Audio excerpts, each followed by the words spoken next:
बुधवार को anti terrorism court ने हुर्रियत लीडर मोहम्मद यासीन मलिक को उम्र कैद की सज़ा सुनाई और इसके साथ साथ 10 लाख रुपए का जुर्माना भी आयद किया। एनआई कोर्ट के जस्टिस प्रवीण सिंह ने 10 मई को मलिक को कई केसेस में मुलजिम करार दिया। सिंह को 2016-17 में कश्मीर में होने वाले एहतजाज और बदअमनी फैलाने के साथ साथ मुल्क दुश्मन कार्रवाई जैसे संगीन जराइम में मुलव्वस पाया गया। इसके साथ साथ दहशतगर्दी के लिए दुनिया भर में पैसा इकट्ठा करने और फिर गैर कानूनी तौर तरीके से कश्मीर लाकर मुल्क मुखालिफ कार्रवाई में खर्च करने के लिए भी कसूरवार ठहराया गया। एंटी टेररिज्म कोर्ट में एनआईए के प्रोसिक्यूटर ने मलिक के लिए सजाई मौत की मांग की। ताहम सरकार की तरफ से मलिक के दिफा में मुंतखब किए गए वकील ने जज से इल्तिजा की कि सजाई मौत के बजाय मलिक को उम्र कैद की सज़ा सुनाई जाए।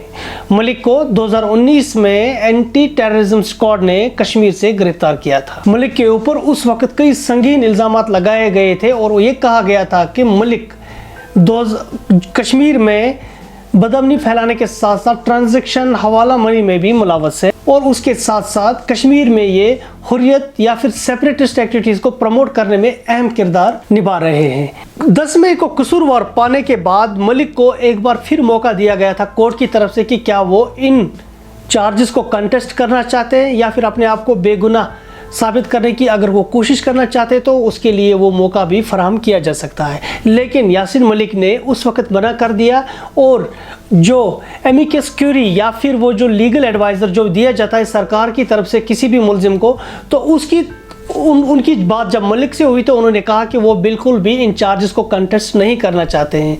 जब 25 मई को यासीन मलिक को कोर्ट में दोबारा हाजिर किया गया, एंटी टेररिज्म कोर्ट में हाजिर किया गया, तो उस वक्त मलिक ने कोर्ट से ये कहा कि अगर आज़ादी मांगना गलत थे या फिर गुनाह है तो वो इस गुनाह के लिए सज़ा भुगतने के लिए भी तैयार है, लिहाजा वो इन चार्जेस को कंटेस्ट नहीं करना चाहते हैं। क्यों? और उन्होंने ये बात भी खुद कही कि वो बिल्कुल किसी भी इस तरह की टेररिज्म रिलेटेड एक्टिविटी में शामिल नहीं है, लेकिन उन्होंने बाज़ाब्ता तौर पर कानूनी तौर पर इन चार्जेस के खिलाफ कंटेस्ट करना मुनासिब नहीं समझा और उन्होंने कहा कि वो बिल्कुल भी इन चार्जेस को कंटेस्ट नहीं करेंगे।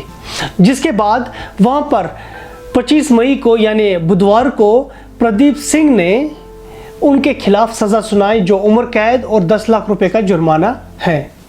मलिक एनआईए के मुताबिक जो इसकी तहकीकात कर रही थी, इन केसेस की तहकीकात कर रही थी, उनके मुताबिक जब यासीन मलिक के घर पर छापे डाले गए तो वहाँ पर उन्होंने कुछ लेटर हेड भी वहाँ पर सीज़ कर लिए। वहाँ पर उन्होंने कुछ लेटर हेड्स देखे थे जो डिफरेंट मिलिटेंट ऑर्गेनाइजेशंस के थे और उन पर सील भी लगी हुई थी बाज़ाब्ता तौर पर उन हिज़्बुल मुजाहिदीन और फिर बाकी जो मिलिटेंट ऑर्गेनाइजेशंस जो ऑपरेट कर रही है कश्मीर में, उनकी सील भी लगी हुई थी, वो इनके घर में पाए गए। इसके साथ साथ ये भी बताया गया कि जो कश्मीर में जो CSR के तहत डिफरेंट एजेंसी जो आर्मी है या फिर बाकी तरह की जो NGOs जो यहाँ पर ऑर्गेनाइज टूर्नामेंट्स करते हैं, जो फुटबॉल टूर्नामेंट्स यहाँ पर हुआ करते थे, उस वक्त भी यासीन मलिक ने वहाँ पर जो नौजवान लोग हैं, जो लड़के हैं, उनको वहाँ पर उसमें शमूलियत से रोका। यासीन मलिक को बुधवार के 3 बजे जब सज़ा सुनाई गई तो उसके बाद पूरे मुल्क में जोश व खरोश पाया गया। BJP हो, पॉलिटिकल पार्टी जो भी या फिर राइट विंग पार्टीज़ हो, इवन कि जम्मू में भी उस वक्त वहाँ पर सेलिब्रेट किया गया इस सज़ा के बाद।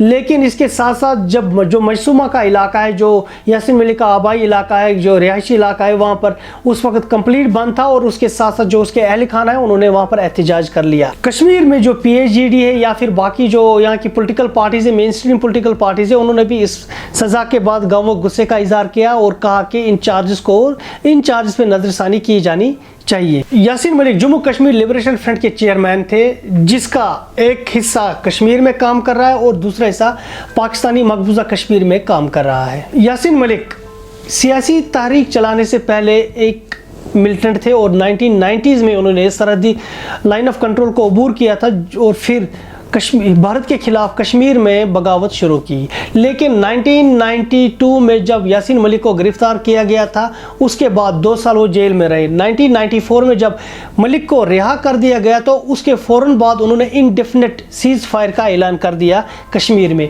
उनका कहना था कि वो अब गांधीयन फिलॉसफी में विश्वास रखते हैं, भरोसा रखते हैं, और कश्मीर में उनकी जो जंग रहेगी वो अब सियासी तौर पर रहेगी, अमन रहेगी, पीसफुल रहेगी, और वो बिल्कुल भी अब विश्वास नहीं कर रहे हैं वायलेंस में।